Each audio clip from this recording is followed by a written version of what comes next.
देशभरात खळबळ उडवून देणाऱ्या नीट पेपरफुटी प्रकरणात लातूर कनेक्शन आता अधिक गडद होताना दिसते। म्हणजे आतापर्यंत मोटेगावकरला अटक झाली, पेपर सेट करणाऱ्या मनीषा मांढरेला अटक झाली, पेपर भाषांतरित करणाऱ्या पी.व्ही. कुलकर्णीला अटक झाली किंवा काही दलाल सुद्धा अटकेत आहेत। पण पहिल्यांदाच आज एका पालकाला अटक झाली। आपल्या मुलासाठी 5 लाख रुपये खर्चून पेपर घेणाऱ्या एका पालकाला अटक झाली। पालक कोण आहे तर लातूरमधला एक प्रसिद्ध बालरोग तज्ञ डॉक्टर शिरुरे असं त्याचं नाव आहे। नेमकं काय घडलेलं आहे आज दिवसभरात या प्रकरणात आपण पाहूयात एक स्पेशल रिपोर्ट। डॉक्टर का बेटा डॉक्टर ही बनेगा। मुलाला डॉक्टर बनवण्याचा डॉक्टर शिरुरेंचा मोह नडला। मुलगा स्पर्धेत टिकणार नसल्याच्या भीतीनं थेट पेपरच घेतला विकत। तर पी.व्ही. कुलकर्णीच्या घरावर कारवाईची शक्यता। देशभरात खळबळ उडवणाऱ्या नीट पेपरफुटी प्रकरणात लातूर शहरातले प्रसिद्ध बालरोग तज्ञ डॉक्टर मनोज शिरुरेंना सीबीआय कडून अटक करण्यात आली। शिवराज मोटेगावकर कडून स्वतःच्या मुलासाठी नीट परीक्षेचा पेपर खरेदी केल्याचा डॉक्टर शिरूर यांच्यावर आरोप आहे। सीबीआयनं बुधवारी पुण्यातल्या कार्यालयात डॉक्टर शिरुरेला चौकशीसाठी बोलावलं। संपूर्ण दिवसभर चौकशी केल्यानंतर सीबीआयनं त्यांना अटक केली। डॉक्टर शिरुरे हे शिवराज मोटेगावकर आणि पी.व्ही. कुलकर्णी या दोघांच्या संपर्कात असल्याची बाब सीबीआयच्या प्राथमिक तपासातनं समोर आली। डॉक्टर शिरुरे हे लातूर शहरातील प्रसिद्ध बालरोग तज्ञ तर आहेतच, त्याचबरोबर एका नामांकित शाळेच्या संचालक मंडळावर पदाधिकारी सुद्धा आहेत। शहरातल्या सामाजिक कार्यात आणि विविध उपक्रमात त्यांचा सक्रिय सहभाग असतो। विशेष म्हणजे आतापर्यंतच्या कारवाईतील एखाद्या विद्यार्थ्याच्या पालकाला झालेली ही पहिली अटक आहे। नीट परीक्षेपूर्वी काही निवडक विद्यार्थ्यांना प्रश्नपत्रिका किंवा संभाव्य प्रश्न उपलब्ध करून देण्यासाठी मोठं नेटवर्क कार्यरत होतं। या नेटवर्कमध्ये कोचिंग क्लासेस, मध्यस्थ आणि काही प्रभावशाली पालकांचा सहभाग असल्याची बाब प्राथमिक चौकशीतनं पुढे येते।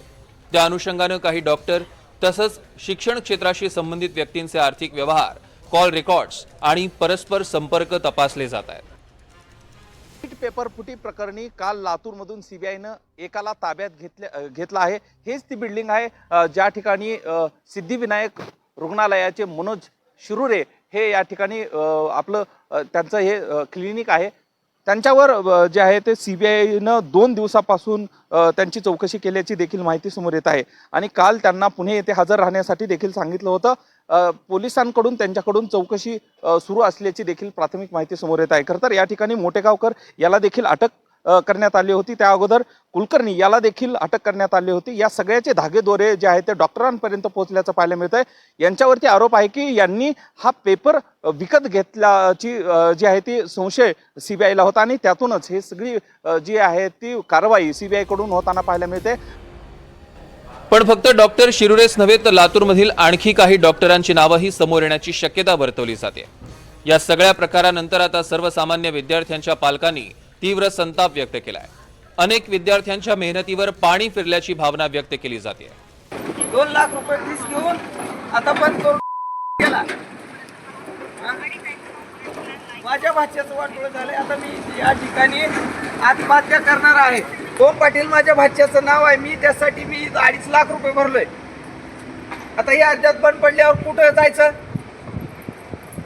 बोगस डॉक्टर तयार करण्याची कंपनी आहे। त्यांनी ॲडमिशन करून घेतलं आणि आता ह्याची कंपनी बंद पडल्यावर कुठं जायचं?